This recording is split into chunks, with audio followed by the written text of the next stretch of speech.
Vamos falar de onde surgiu o tema pós-desenvolvimento? Em 1992, em um volume coletivo editado por Wolfgang Sanches, o Diário do Desenvolvimento começava com a seguinte declaração, radical e um pouco controversa. Os últimos 40 anos foram a era do desenvolvimento, mas essa era está chegando ao fim. É hora certa de escrevermos o seu obituário. Mas, se a era do desenvolvimento estava chegando ao fim, o que viria depois? Para responder essa pergunta, algumas pessoas começaram a falar sobre uma era do pós-desenvolvimento.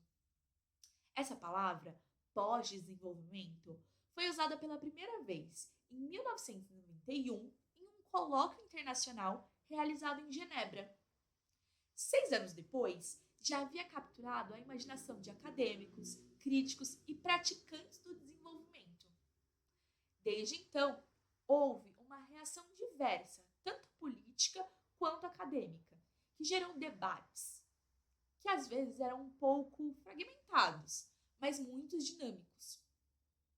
Esse debate reuniu praticantes e acadêmicos de várias áreas das ciências sociais. A noção de pós-desenvolvimento surge diretamente da crítica do pós-estruturalista, que se baseia no questionamento das epistemologias realistas, como proposto por Foucault. Essa crítica não busca oferecer uma nova versão do desenvolvimento, mas questionar os processos históricos que definiram a Ásia, a África, a América Latina como países ou regiões subdesenvolvidas e, consequentemente, necessitadas do desenvolvimento.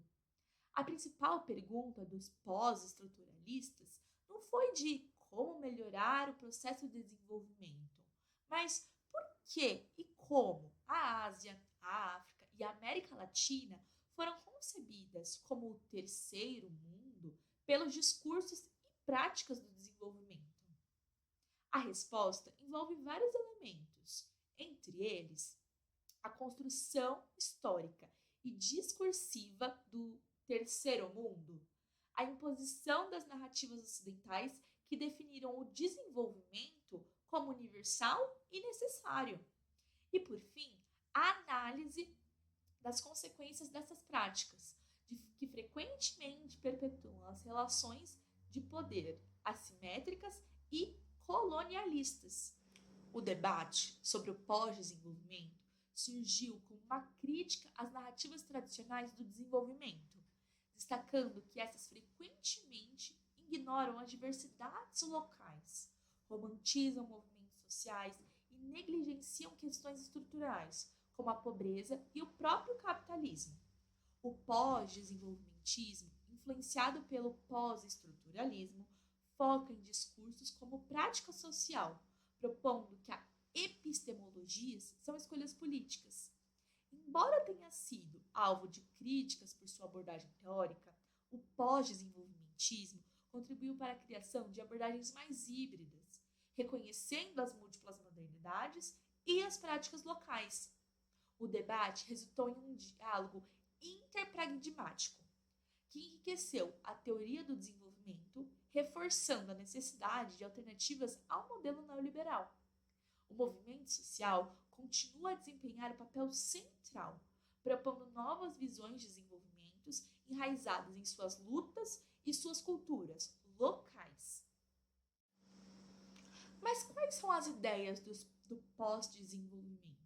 A ideia do pós-desenvolvimento surge da desconstrução do conceito tradicional de desenvolvimento, rejeitando o princípio central para organizar a vida social.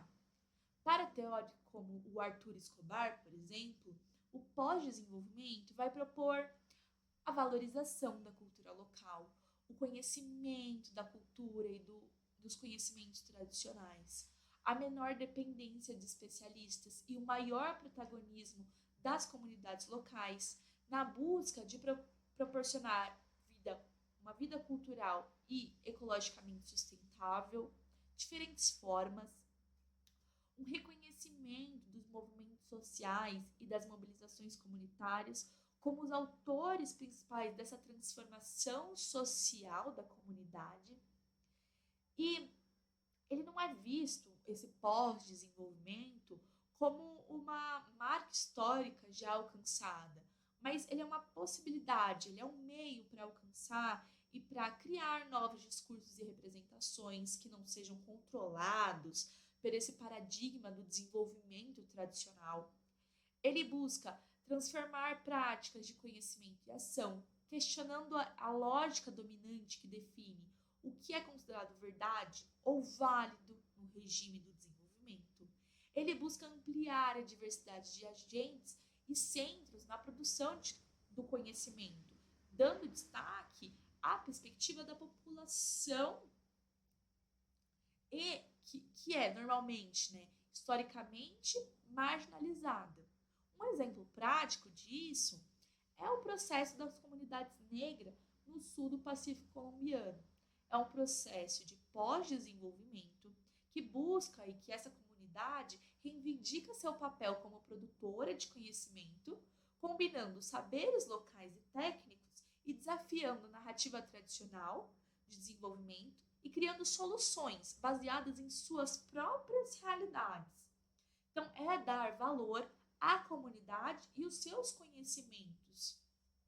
O momento atual marca uma transição entre um mundo dominado pela modernidade europeia e uma nova realidade global ainda difícil de definir, que pode ser vista tanto como um aprofundamento da modernidade, como uma realidade cultural plural.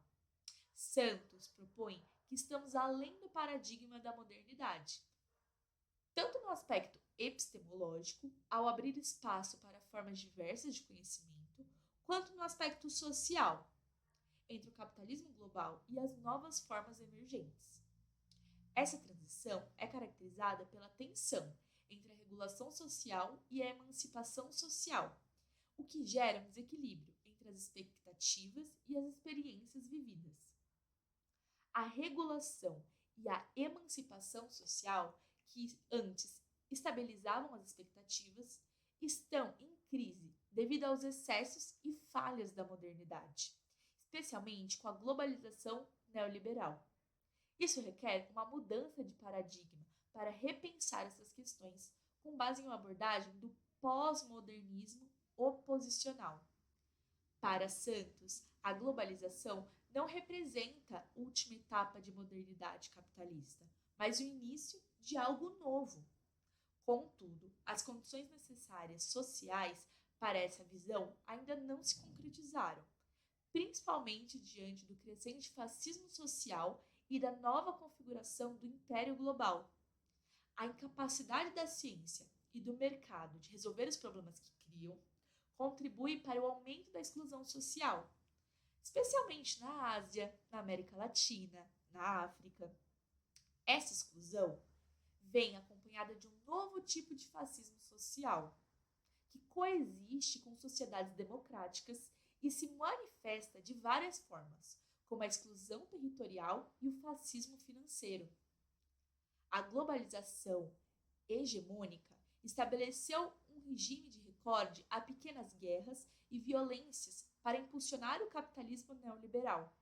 Essas guerras, frequentemente orquestradas por redes mafiosas, têm o objetivo de abrir territórios para o capital transacional, provocando caos e sofrimento. O Império Global, por sua vez, regula a desordem por meio da violência e do controle territorial, criando uma paz predadora. Uma paz beneficia uma elite global, enquanto causa sofrimento nas periferias. E a nova forma de caos imperial enfraquece os estados nacionais, fornecendo a soberania das corporações e dos mercados.